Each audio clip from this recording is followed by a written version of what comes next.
বাস, truck এবং পিকআপের driver এবং মালিক ভাইরা আপনারা অনেক সময় বাজার থেকে লোকাল পার্টস কিনে থাকেন।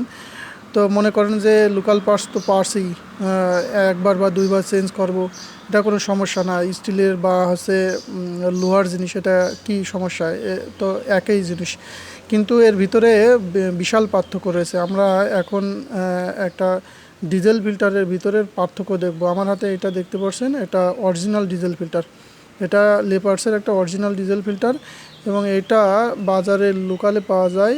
এটা হচ্ছে ডুপ্লিকেট লোকাল ডিজেল ফিল্টার।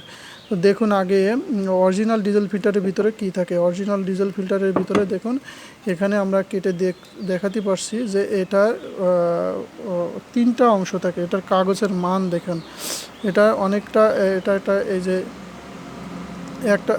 একটা জিনিস, একটা কাগজ, এর ভিতরে সাদা দুইটা কাগজ থাকে যাতে পানিটা আপনার চুষে নিতে পারে এবং পানিটা চুষে বাইরে দিয়ে এটাতে পাস করে দিতে পারে। আপনি মাঝে মাঝে খুলে এটা সপ্তাহে একদিন দুদিন খুলে এটা পানিটা নিচ দিয়ে বের করে দিতে পারবেন। কিন্তু আপনি যদি দেখেন ডুপ্লিকেট ফিল্টারের ভিতরে কোনো শুধুমাত্র একটা কাগজ দেওয়া, ডুপ্লিকেট ফিল্টারের ভিতরে এর ভিতরে কোনো পানি চুষার ব্যবস্থা নেই, কোনো সাদা।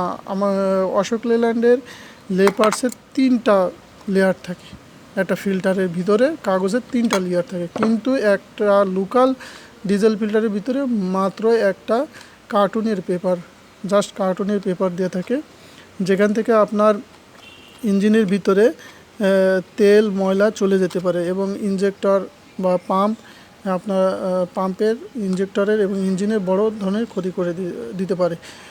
অল্প কিছু টাকা, হয়তো 400-500 টাকা বাঁচানোর জন্য লোকাল থেকে ফিল্টার কিনে আপনার ইঞ্জিন নষ্ট করবেন, আপনার গাড়িটা নষ্ট করবেন না।